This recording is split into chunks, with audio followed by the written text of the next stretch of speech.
Assalamualaikum warahmatullahi wabarakatuh. Bertemu kembali di channel MDYN Skill Academy. Pada kesempatan kali ini saya akan menjelaskan tentang penggunaan perkakas tangan. Nah, sebelum kita menggunakan perkakas tangan, kita harus tahu dulu apa saja perkakas tangan yang sering digunakan di bengkel, khususnya untuk bengkel teknik manufaktur, ya. Yang pertama adalah penggores, alat penanda, ya. Penggores ini berfungsi untuk membuat garis, khususnya penandaan garis pada permukaan logam dan benda kerja. Nah, penggunaannya bagaimana? Penggunaannya adalah misalnya kita akan membuat garis pada permukaan logam, ya. Kita misalnya mau menandai suatu benda kerja, ya, kita dengan penggores. Nah, penggores ini bentuknya seperti ini, ya, seperti jarum, ya, tapi agak panjang, ya, seperti pensil juga. Ada berbagai macam jenis penggores, ya, ada yang bentuknya lurus, ada juga yang ujungnya nanti bengkok. Nah, penggunaan penggores ini disesuaikan dengan kebutuhan, ya. Misalnya kita butuh penggores yang bentuknya yang seperti ini, ya boleh, ya, atau yang bentuknya bengkok seperti ini juga boleh, ya. Intinya penggores ini fungsinya untuk membuat garis pada permukaan logam, ya. Ingat, untuk membuat garis itu jangan menggunakan istilahnya pensil, ya, atau pulpen, ya, tapi sudah ada alat atau perkakas tangan yaitu penggores. Yang kedua adalah cap atau stempel, ya. Nah, stempel di sini itu ada stempel huruf dan stempel angka. Digunakan untuk menandai logam dan beberapa bahan bukan logam, ya, dengan berupa nomor, huruf, angka, dan tanda lainnya. Nah, kalau di logam, misalnya kita membuat suatu produk, kita mau memberikan tanggal pembuatan produk tersebut, ya, itu jangan dengan istilahnya pulpen, ya, atau spidol atau mungkin tip X, ya, tapi kita bisa menggunakan stempel. Nah, penempatan stempel ini yaitu pada bagian yang tidak memberikan atau keterkaitan dengan fungsi lain. Misalnya pada poros itu kalau kita menggunakan menstempel pada permukaan silindrisnya itu kan nanti berkaitan dengan fungsi lain, ya, nanti porosnya tidak silindris dan seterusnya, ya. Jadi penempatan cap atau stempel ini yaitu pada bagian yang tidak berkaitan dengan fungsi benda kerja tersebut, ya. Nah, untuk stempel ini kita ada huruf, ada angka, ya, kemudian ada juga tanda-tanda lain, nanti kita sesuaikan dengan yang kita butuhkan, ya. Untuk penggunaannya nanti di video berikutnya, ya, akan saya jelaskan bagaimana cara penggunaan stempel yang benar. Kemudian perkakas yang ketiga adalah penitik. Fungsinya untuk membuat titik pusat lengkungan dan titik-titik garis.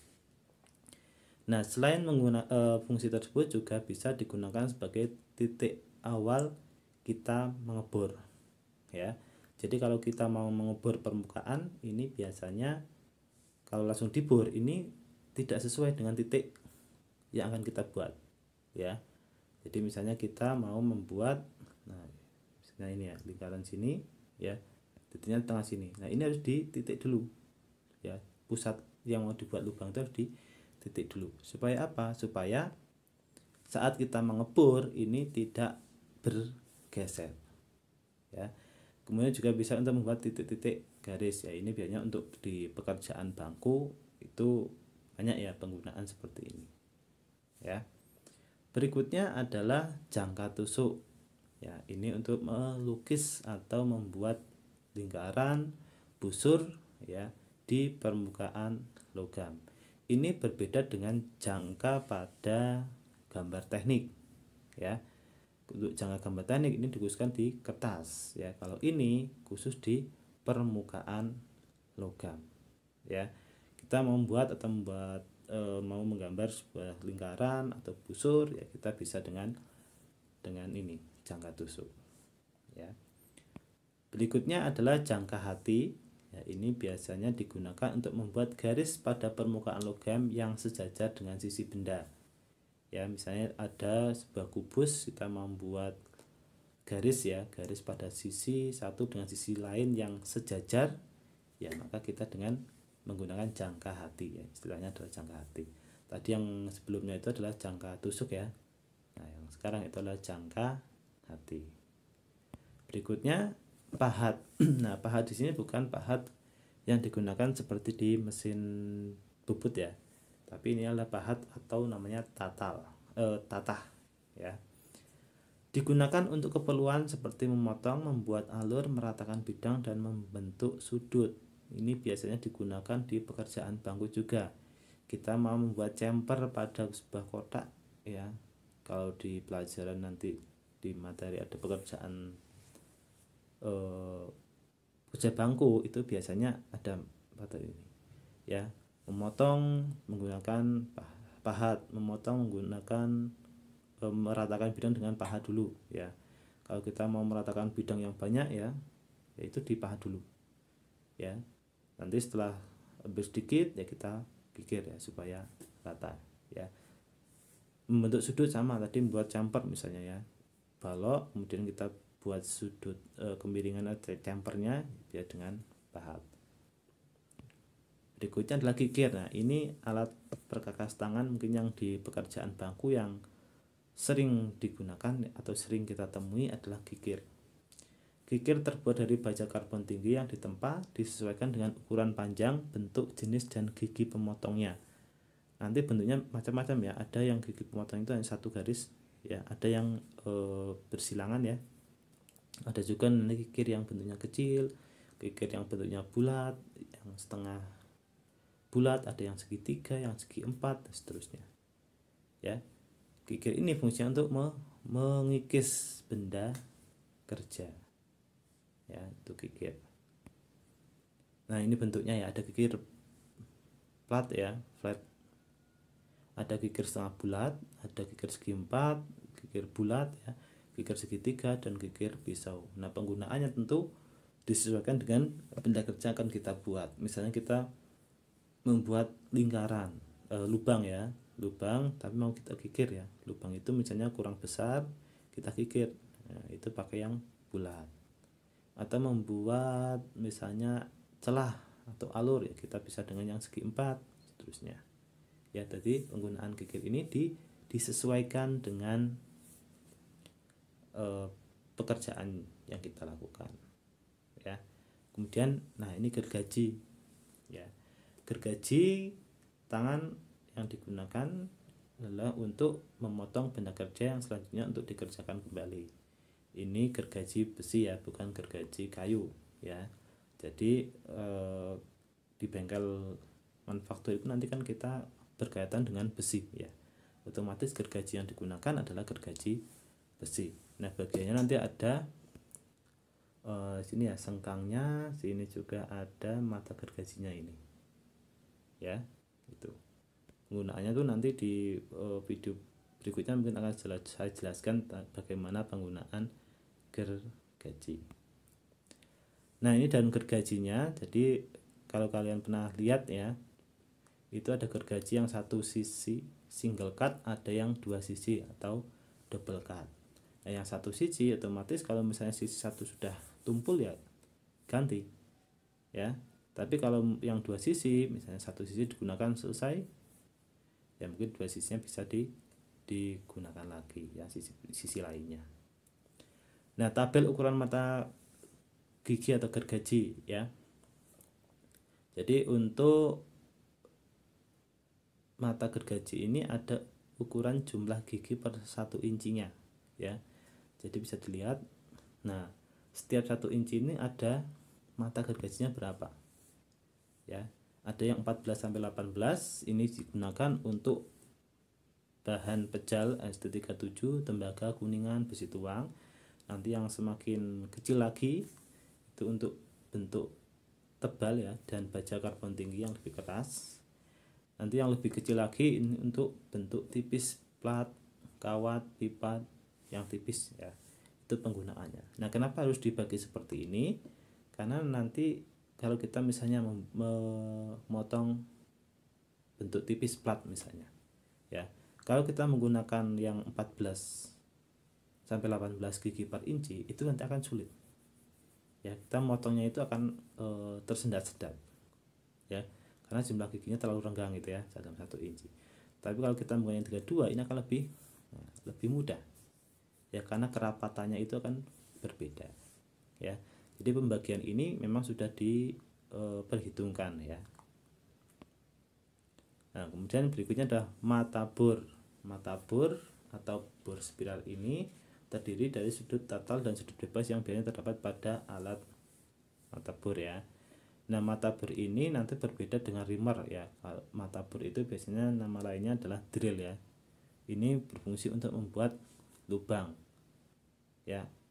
Beda dengan rimmer. Kalau rimmer itu untuk memperbesar lubang ya. Jadi jangan sampai keliru ya. Misalnya mengebor itu apa? Mengebor itu sebenarnya memperbesar ukuran lubang. Tapi kalau ngedrill ya, drill itu untuk membuat lubang. Nah, ukurannya itu tentu berbeda-beda ya untuk mata bornya sendiri. Ada yang kecil, ada yang ujung mata bornya itu bentuk spiral dan seterusnya. Ini juga penggunaannya berbagai macam jenis pekerjaan ya. Ada mungkin kalau di bubut itu ada center bore ya, itu untuk membuat titik awal pengeboran.